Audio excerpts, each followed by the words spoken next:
안녕하세요. 참 화사한 그 봄 향기가 날리고 이렇게 주위에 보면 예쁜 꽃들이 화사하게 피었네요. 그래서 오늘은 정직한 열차를 타고 신용의 기차는 달린다. 이런 주제로 한번 재미있는 스토리를 한번 이어가겠습니다. 한 은행에서 대출을 받아 작은 규모의 사업을 운영하는 그는 6.25 전쟁이 일어나자 한시바삐 피난을 떠나야 할 형편이었다. 그런데 피난길에 오를 준비를 하던 중 그는 자신이 빌린 돈을 은행에 갚아야 할 길이 된 것을 알고 돈을 준비해 은행에 갔다. 전쟁이 나자 사람들은 돈이 될 만한 것이면 뭐든 챙겨서 떠나는 상황이었는데 그는 거꾸로 돈을 들고 은행을 찾아간 것이다. 여기 빌린 돈을 갚으러 왔습니다. 남자는 돈이 든 가방을 열며 은행 직원을 불렀다. 은행 직원은 남자를 보고 매우 난처한 표정으로 말했다. 빌릴 돈을 갚겠다고요? 전쟁통에 대출장부가 어디 있는지 물읍니다. 장부의 일부는 부산으로 보냈고 일부는 분실됐습니다. 돈을 빌린 대부분의 사람들은 돈을 갚지 않아도 된다고 생각하는 마당에 그래도 갚으시게요? 은행 직원의 말에 남자는 잠시 어떻게 해야 할지 망설였다. 사실 갚을 돈을 은행 직원에게 준다고 해서 그 돈을 은행 직원이 자기 주머니에 넣지 않는다는 보장도 없었다. 그러나 남자는 여러 생각 끝에 돈을 갚기로 결심하고 은행 직원에게 영수증에 돈을 받았다는 도장을 찍어달라고 했다. 결국 은행 직원은 남자의 뜻에 따라 돈을 받고 자신의 인감 도장이 찍힌 영수증을 건네주었다.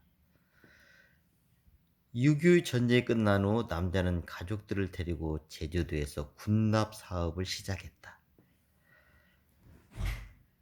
신성한 생선을 공급하는 일을 맡게 되어 갈수록 물량이 많아지자 그는 원양 어선을 구입하겠다고 마음먹었다. 그러나 수중에 돈이나 담보물이 전혀 없어서 자신의 능력만으로는 도저히 배를 구입할 수 없었다.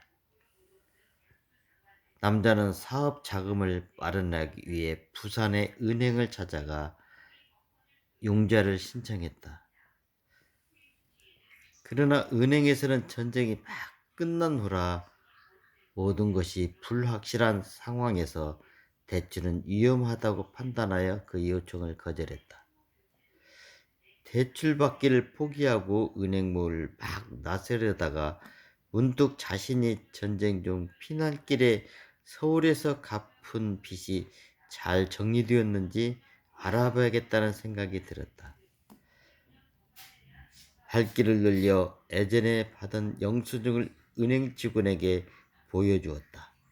영수증을 본 은행 직원은 깜짝 놀라 소리쳤다. 아, 바로 당신이군요. 피난 중에 빚을 갚은 사람이 있다고 전해 들었을 때 세상에 이런 사람도 있구나 생각했습니다. 당신의 정직함은 은행가의 전설처럼 회자되고 있답니다. 직원은 그를 은행장의 방으로 인도했고 은행장은 당신처럼 진실하고 정직한 사업가를 만나본 적이 없습니다. 라고 말하면서 필요한 금액을 흔쾌히 대출해 주었다. 남자는 대출받은 사업 자금과 은행 직원의 신용을 바탕으로 성공적인 사업을 펼쳐나갔다. 정직이란 어떠한 상황에서도 생각, 말, 행동을 거짓 없이 바르게 표현하여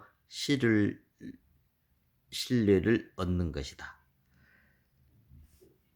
정직의 성품으로 한국의 존경받은 경영자가 된 그가 바로 한국유리공업 주식회사의 설립자인 고 최태섭 회장이다. 정직과 신뢰는 자기 자신을 위한 저축이자 큰 가치입니다. 좋은 글이었습니다. 정직함과 신뢰라는 큰 두 그루의 나무를 심고 잘 보살피고 관리하고 키워 나갑시다요. 감사합니다.